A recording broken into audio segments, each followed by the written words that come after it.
welcome to the Perfume Realm.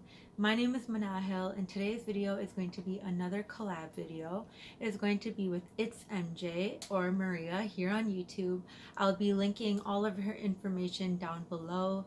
Maria is a great friend of mine that I met through the community and she is amazing. If you aren't already subscribed to her, please go visit her channel, check her out, and subscribe.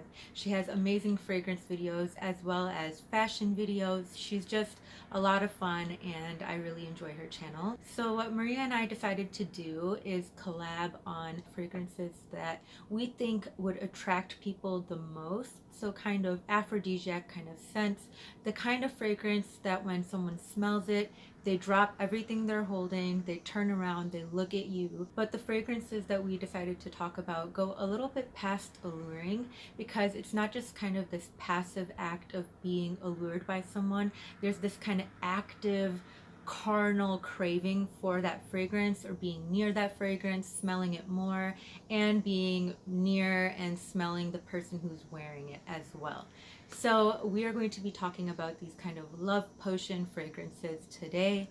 But before I get started, I did want to say if you're interested in joining the realm, I highly suggest clicking the subscribe button as well as the bell notification so you can stay up to date on everything that is happening here. The first perfume I decided to talk about is Seafiori. I receive so many compliments when I am wearing this.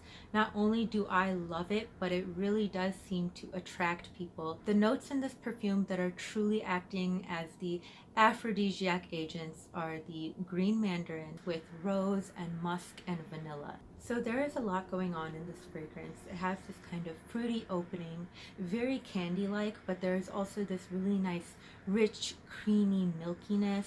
I decided to choose the fragrance because of the rose that is presented in this one. So it's a really interesting fragrance. It's not a rose fragrance that is very floral. It is very candy-like and sweet. However, it is also sophisticated and a little bit more indulgent. One of my favorite aspects of this perfume is this beautiful, creamy milkiness that it has. The reason I really love that milkiness is because it diffuses the sugar. So the sugar isn't ever overwhelming or kind of bare. Also because the sweetness, like I mentioned, doesn't come from just pure sugar. It comes from a variety of sources such as the rose as well as the vanilla. So it's a little bit diversified, a little bit better distributed. And those two little sweet elements that I mentioned happen to be powerful aphrodisiacs that attract people. So like I said, this is very creamy. However, there's never a point of oversaturation because the white musk really gives it a lift. And also white musk and just musk in general is actually also known as an aphrodisiac. So yes, this is a perfume that is really going to crank up the heat in other people when they smell this on you. And by the way, my beautiful little baby bottle of Seafiori lost its cap and I was heartbroken. I really was. But you know what? This gives me an excuse to go out and buy a 3 ounce of this beautiful, beautiful, attractive fragrance. Okay, you guys, I figured that you all would appreciate a fragrance with a little bit more chemistry to it, and that is La Nuit Tresor à la Folie. So not only is this a scent that attracts people to you, this stuff is also memorable, and that is a big aspect to me when it comes to an attractive fragrance, because you do want to make that initial impression, but you also want that impression to kind of be lingering in that person's head. You want to be on their mind for days on end until they see you again, and I really think A La Folie does that beautifully.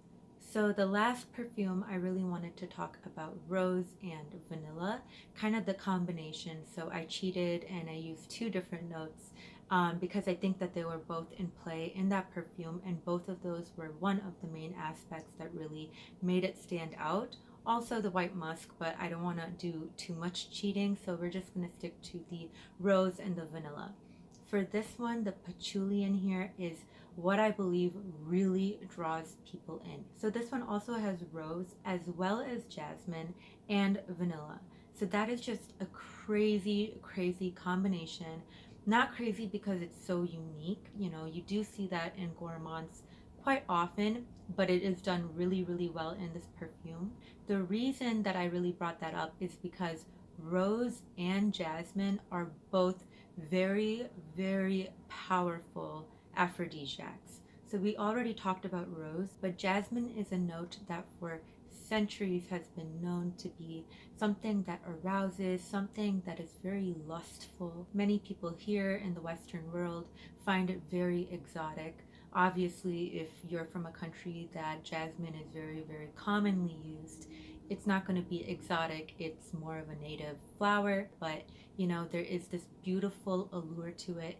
Jasmine has been talked about in books, it has been talked about in old fables, you know, news stories, everything. There's actually a desert region over in Pakistan, and back in the past, the brides to be would actually bathe in water infused with jasmine oil. So there really is something about it that has always captivated people. Plus, authentic jasmine is actually known to have indole in it. And indole is a chemical compound that is known for its properties of desire, but also is something that is very interesting, and I can do an entire video on because I can feel myself kind of going on a tangent, but it's very interesting to me. And let me know if you want to see a video on indole, because it is actually a chemical compound that is also found in dead bodies, like rotting bodies.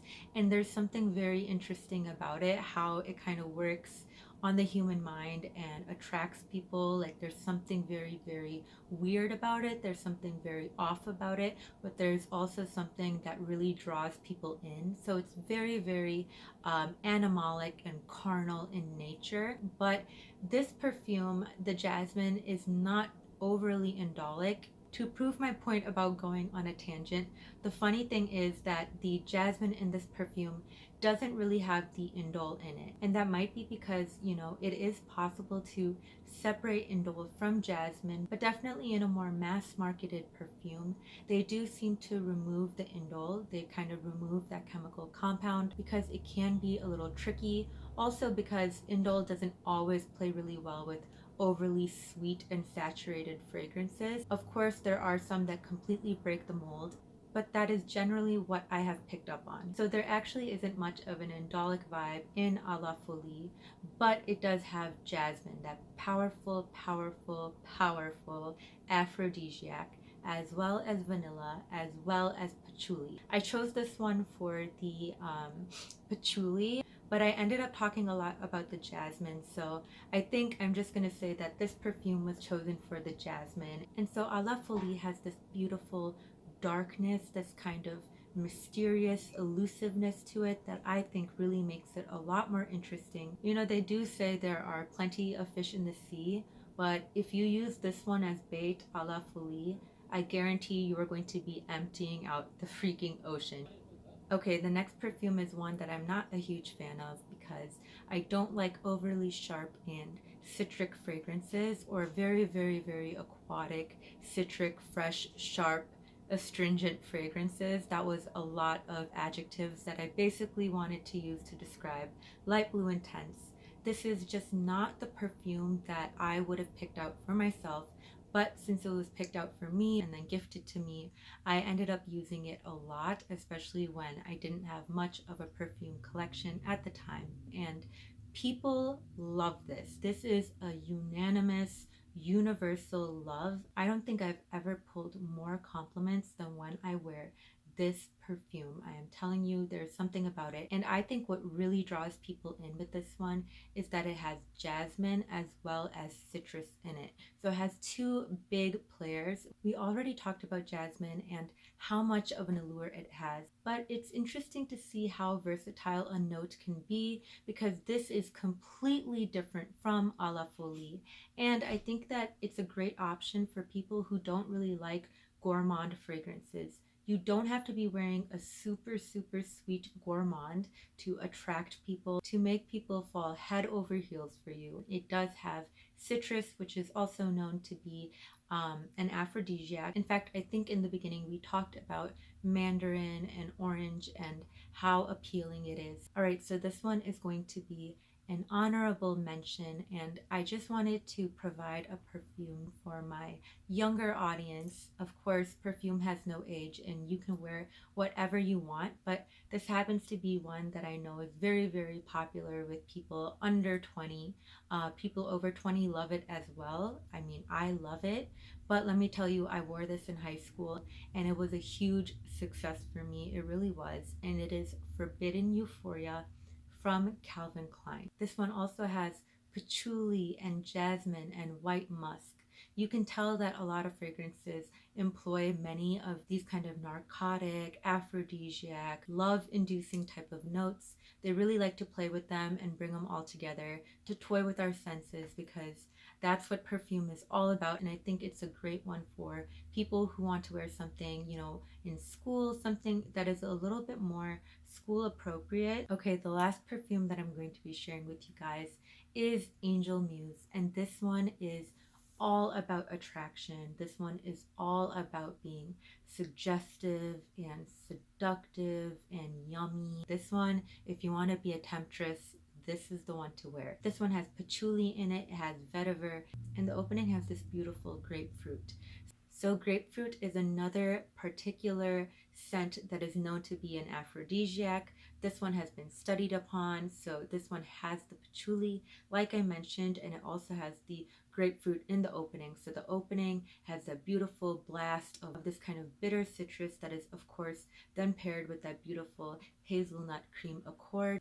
And I feel like the grapefruit almost gives the opening this kind of aromatic feeling to it. It really fills up a room. This one is a thick, chewy fragrance and I love it so much. So for the sake of the video, the 4 notes that I chose that can be found in these 4 fragrances are jasmine, citrus such as grapefruit and mandarin, patchouli, as well as rose. So that is going to conclude my video for today. Guys, please go over to MJ's channel. If you have not subscribed already, go over there and click on the subscribe button. You guys will not regret it. She has an amazing channel. She's so easy to connect to, and she's just a really wonderful friend, and she'll also be doing the collab video over there. So if you want to see what MJ chose for her 4 notes and 4 fragrances that attract people, go over to her channel, watch it, subscribe, all of that, and let her know who sent you. Thank you guys so much for sharing your valuable time with me. It's been a pleasure on my part. I'll see you guys in the next video. Bye.